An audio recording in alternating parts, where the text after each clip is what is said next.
Hi friends, welcome to Niha Papu Families. உங்கள் Arun பிரவுதா. Today என்ன ஸ்பெஷல்னா பனையோலையில் கொழுக்கட்டை செய்கிறது எப்படின்றத பார்க்கலாம். வாங்க வீடியோக்குள்ளே போகலாம் ஃப்ரெண்ட்ஸ். இந்த கொழுக்கட்டை செய்கிறது யாருன்னா எங்கள் அம்மாச்சி தான் எப்பயும் போல் செய்கிறாங்க.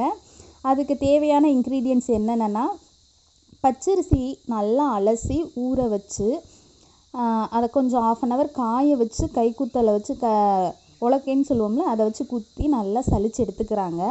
அதுக்கப்புறம் ஏலக்காய் நல்லா தூள் பண்ணி வச்சுக்கிறது, 100 கிராம் பாசிப்பருப்பு நல்லா வறுத்து வச்சுக்கிறோம், தேங்காய் சில்லு, வெள்ளைப்பாகு. இதுதான் ஃப்ரெண்ட்ஸ்.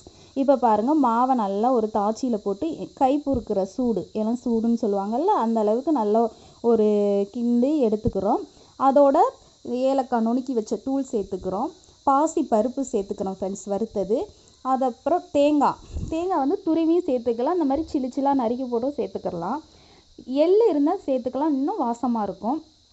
இப்போ நம்ம எல்லா போட்ட இன்க்ரீடியன்ட்ஸ் எல்லாத்தையுமே மிக்ஸ் பண்ணிக்கிறோம். மிக்ஸ் பண்ணிவிட்டு வெள்ளைப்பாகு அதை வந்து நல்லா தண்ணி ஊற்றி நல்லா காய்ச்சி எடுத்துக்கிறோம். இந்த வெள்ளைப்பாகை காய்ச்சி ஆற வச்சதை ஃபில்ட்ரு பண்ணி ஊற்றி இப்போ வந்து அதை நல்லா மிக்ஸ் பண்ணணும் ஃப்ரெண்ட்ஸ். மிக்ஸ் பண்ணி அது வந்து அதோட பதம் எப்படி இருக்கணும்னா ரொம்பவும் தண்ணியாக இருக்கக்கூடாது, ரொம்பவும் கெட்டி இல்லாமல் ஒரு எப்படி நல்லா ஒரு உருண்டை பிடிக்கிற அளவுக்கு இருக்கணும் ஃப்ரெண்ட்ஸ், அந்த மாதிரி இருக்கணும். இப்போ பாருங்கள், அம்மாச்சி மேஷ் பண்ணுறாங்க.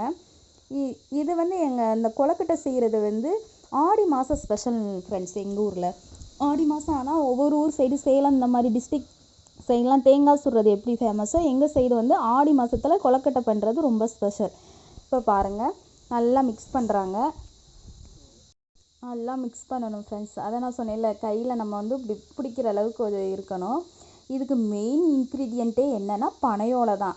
அந்த பனையோலை எப்படின்னா நல்லா பனை மரத்தில் குருத்து ஓலை அப்படின்னு சொல்லுவோம்ல, அந்த குருத்து ஓலையை வெட்டி நல்லா தேவையான சைஸ் நம்ம வந்து வெட்டி வச்சு வாஷ் பண்ணிக்கிறணும்.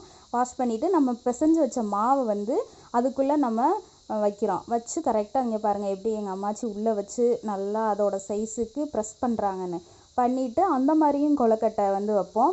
இன்னொன்று வந்து கையில் பிடிக்கிறது நார்மல் கொழுக்கட்டை, எப்பயும் போல் நார்மல் கொழுக்கட்டையும் நம்ம அதை பிடிச்சி வச்சுக்கிறோம். இட்லி பாத்திரம் எடுத்து அதில் வச்சுக்கிறோம். அடுத்து வந்து நம்ம வந்து இட்லி பாத்திரத்தை எடுத்து அதில் தண்ணி ஊற்றி தண்ணி காயவும் நம்ம பிடிச்சி வச்ச கொழுக்கட்டையை உள்ளே வச்சு வேக வச்சு எடுத்தால் கொழுக்கட்டை ரெடி. ஆனால் செம்ம டேஸ்ட்டாக இருக்கும் நார்மல் கொழுக்கட்டையை விட பனையோலையில் செய்கிறது.